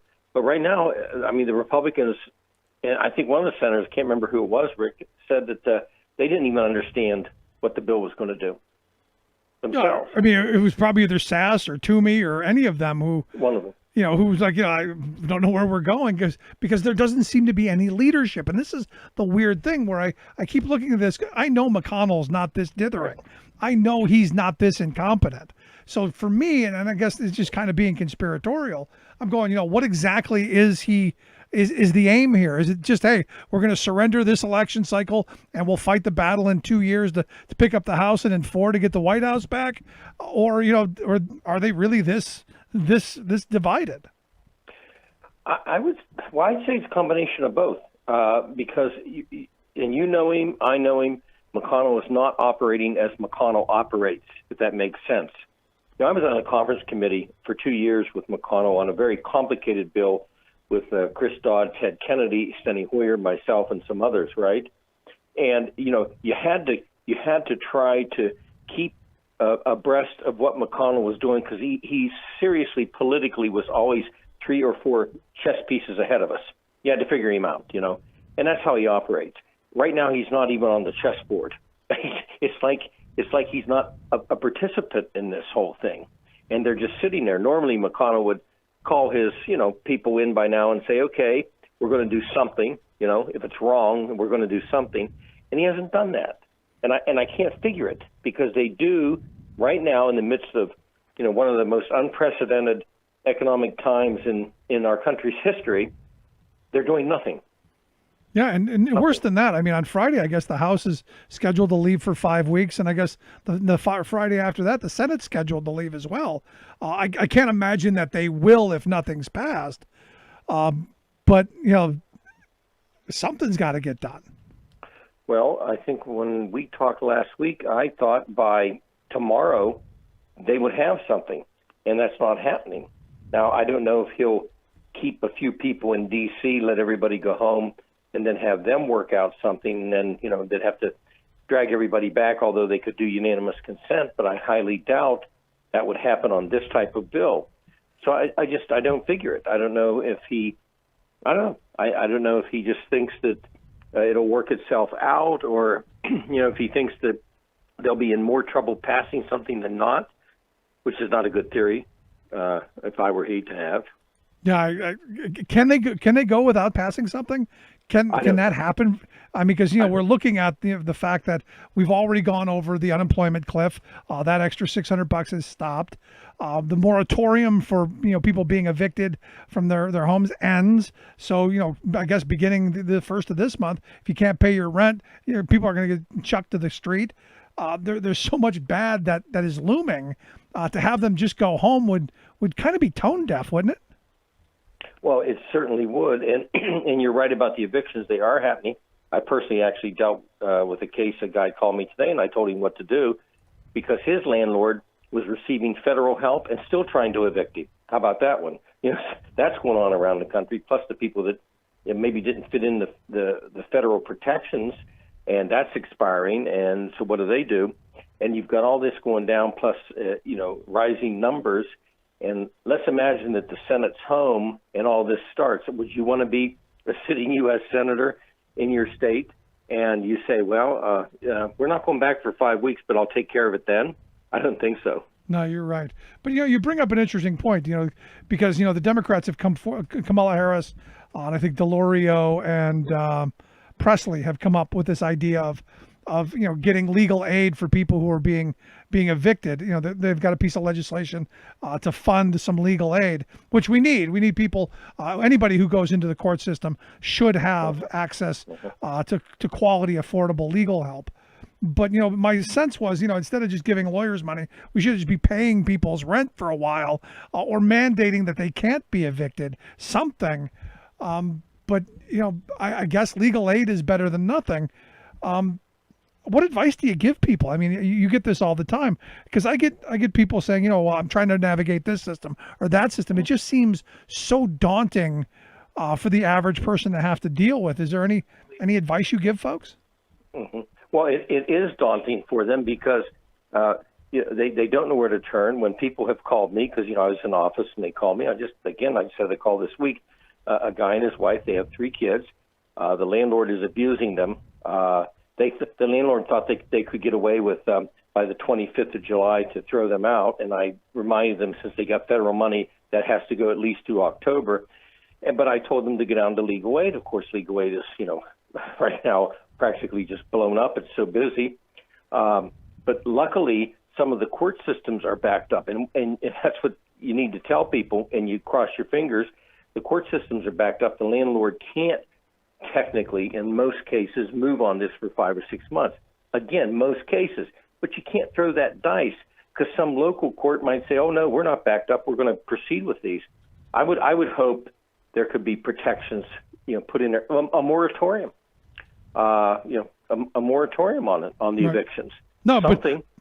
But and when I say that, I know I have a guy who's going to send me an email really angry because he's a landlord. He's going, what about me? What about me? I got to pay my creditors. And what happens if I lose the house? Mm-hmm. And he's right. I mean, this is a systemic problem. Right. How do you deal with the whole chain? Well, I think too, and if you shown that the renter can't do this, also there's got to be some cooperation from the banks. This just can't be where, the landlord, I agree, bears it all. But again, you can't have the families out on the street. So there's got to be some cooperation with the banks, too. Look, during this virus, you can do it. You could call in some cases and say, I can't pay my car for 3 months, and they would yield to it. But with some push, they should be able to, everybody has to suffer through the system, so the banks shouldn't get off the hook for it. Yeah. That they're able to foreclose on everybody, but everybody else has to pay their bills, but the bank, has to collect everything. There should be some pushing to the banks and the financial institutions to do their fair share, too, until this is over with. No, I'm right there with you. I wanted to get your thoughts on Louis Gohmert, evidently on the day that we passed the death toll of 150,000. Mr. No Mask Louis tested positive for the virus. Any thoughts? Well, it's like run around and you say, well, I don't need a mask, and you're in public office and you test. At least if you wear the mask, you gave it an effort. Obviously, I don't know what he now will respond to the fact that, you don't need a mask. And now got to see how he reacts. Does he go into the quarantine? Does he, stay away from constituents and, in the public in general? I think it's just obviously egg on his face. Although I will ask you this question.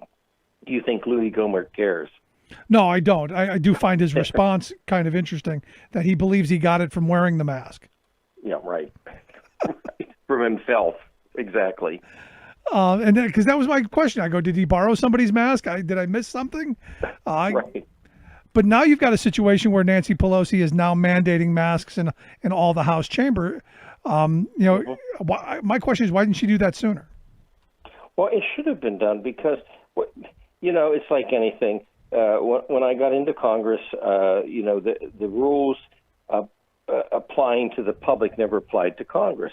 And frankly, Newt Gingrich honestly came up with a great idea that the rules would apply to Congress. It was a great idea. We actually then unionized the Capitol Hill Police. And I remember members were screaming at Newt, how can you do this? And he said, well, you don't like certain things, you need to live under what the rest of the country does. So, sometimes, though, I found you couldn't apply rules. I know I chaired the committee, as you know, that dished out the rules internally for the House, for the Speaker. And boy, sometimes Steny Hoyer and I, we had a lot of headaches because you tried to implement certain rules on people and they didn't want them to happen. Members coming saying, well, I want to have a gun. Well, you couldn't have a gun. It's D.C., Don't think you carve out these special rules, but sometimes people do that. And so I think that the Speaker probably felt that they would kick back at her. But in hindsight, it'd probably been just better to do it day one. Then if the members didn't do it, then they had to face their constituents.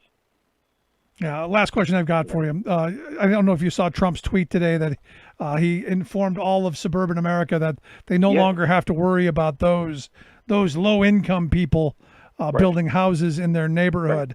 Right. Your thoughts? Well, yes. I had a friend who posted, and he said, he's a really good friend of mine. He said about racist, and I said, well, wait a minute. Let me correct you for a second. This goes beyond race. 49% of people living in low-income housing are white. 33% are African American, and the rest of the percentage, 14, 15% are Latino. I said, you're not doing yourself a favor to just say this is racist. This is a condemnation of all people who have not had the benefit of receiving, what America should offer to people for a good life. So this wasn't just a racist thing. This was a broad brush. I don't know why he decided to bring that up. I have no idea. In fact, if you look at it, if he's against, quote, the old housing projects, as we called them, then why would he be against Section 8, which puts people into communities with other people? So, everybody can hopefully benefit out of it. So I don't just view it as a racist thing. I view it as just a SWAT across the face of everybody that needs housing and can't achieve it right now. And on top of it, it's a ploy for the suburban vote. It's the dangerous thing. In other words, let's take us a step further. If Joe Biden gets in, guess what? Everybody's going to have a mandated Section 8 neighbor. Let's just take it a step further. Well, that's the argument. And what that means is, right. And the reason that your friend went right to the race card is what that means to white suburban America is, we're going to have those people living next to us. Well, sure. The welfare queen's going to drive up in her Cadillac, Bob. Exactly. And like I told my friend, go beyond race. It's not just race. It's to scare people of anybody that is in Section 8 housing is going to be forced into the neighborhood by Joe Biden. That's where he didn't say that, but that's maybe where an ad will come out. No, he didn't say it, but that's what he said. That's what he said. Right exactly. There. Pretty simple. Yes. Bob, as always, good stuff, man. Appreciate the time. Thank you. Okay. Our good friend Bob Ney. Quick break. Right back. Stick around.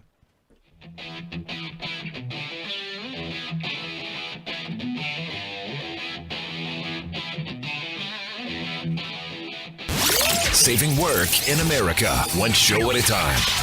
The Rick Smith Show.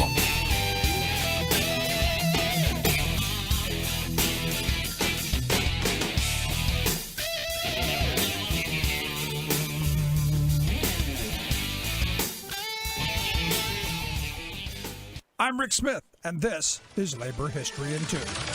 This day in labor history, the year was 1956. That was the day that an oil tank explosion took the lives of 19 men fighting a fire at the Shamrock Oil and Gas Company in the northeast of Dumas, Texas. Dumas was in the Texas Panhandle, oil boom country. The day after the tragedy, the Chicago Daily Tribune carried the story of what happened. 4 huge petroleum tanks exploded today, bathing 19 men in a super hot wall of flame and killing them in their tracks. The towering orange fireball of the first explosion was sighted in Amarillo, 40 miles away. The events that triggered the explosion started when a flammable gas caught flame and flared into a small ground fire at Shamrock. Employees and volunteer firefighters tried to stop the blaze, but despite their effort, the fire grew. Just before 7 in the morning, a 12,000-barrel tank exploded. This ignited another 20,000-barrel tank, and then 2 more. 15 of those fighting the fire died instantly. 4 others later succumbed to their burns. Many more were injured. A news editor on the scene described what he saw, writing, quote, "A bright orange mushroom boiled up, floating in heavy black smoke, and I prayed that those firefighters would get out alive, but some didn't. 8 who died were Shamrock employees. The other 11 were volunteer firefighters. Today, a memorial bearing their names pays tribute to those who died. An inscription reads, quote, "But whether on the plains so high or in the battle's van, the fittest place where man can die is where he dies for man." In 2015, 68 firefighters died while on the job protecting people and property throughout the United States. Labor History in 2 brought to you by the Illinois Labor History Society and The Rick Smith Show. For more information, go to laborhistoryin2.com.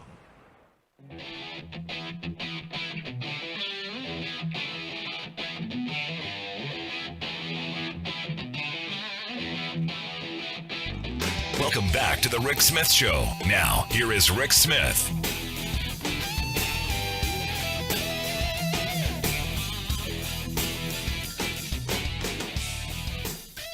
So, again, it's another one of these weird scenarios of, sadly, we're in this really weird world. Every day I get pitched guests to come on the program and talk about, different things. And, a lot of them are, kind of kooky, kind of way out there.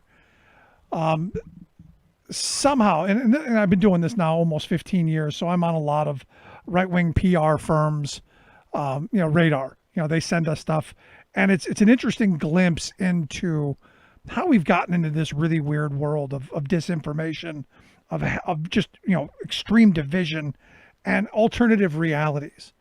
And the one today, caught my attention as people are protesting in Portland. The fact that we have, these federal, agents going in there and doing some really, really wrong stuff, in my view. The right wing is now taken on to this is a fight for law and order, and we need to have these shock troopers come in and round people up, or as Trump said, we need to dominate, because there's that mentality. We need to go in and we need to show them who's boss. During Billy Barr's testimony yesterday, it was interesting watching the people talking about what is and what isn't a peaceful protest. Look, I'm against the idea of blowing things up or breaking things or any of that. But you're always going to get a couple of knuckleheads to do that. You're going to get people who are going to do that. Overwhelmingly, the people who were there for those protests were there in a peaceful capacity. And to have the entire thing ramshackled over a small percentage is wrong. Now again, I condemn the actions of throwing bombs and all of that stuff, obviously. But to have what's going on in Portland compared to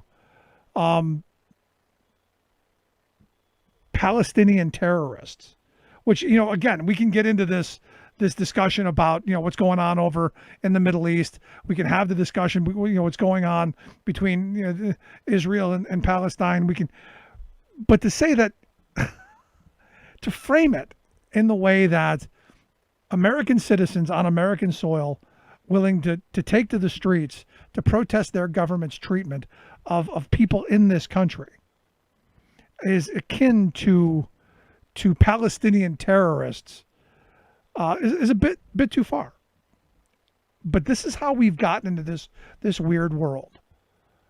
And I don't listen to right-wing talk radio anymore. I stopped years ago because it's bad for my brain. It is your 2 minutes hate, but it's 24 hours a day. It trains us to be at each other's throat constantly.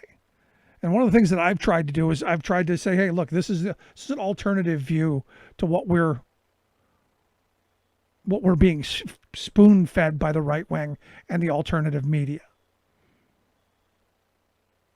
Don't take what I say as God's honest truth. Look it up for yourself. And then question me on it.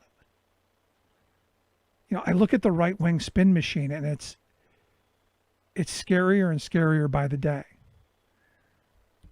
And for me, like I said, yesterday I saw that video of the woman saying that, we've got the cure, you don't need a mask. And the right-wing machine went just into full hyperdrive. And immediately I got, 100 contacts. Maybe we need to slow down a little bit. Maybe we need to step back and use a little common sense. As my daughter says, not so common anymore, but maybe we need to find some.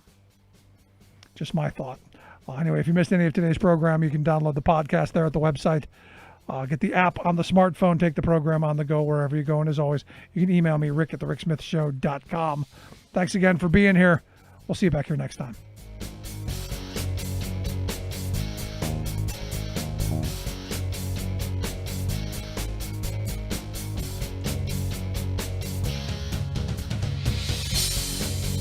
You've been listening to The Rick Smith Show. Email Rick.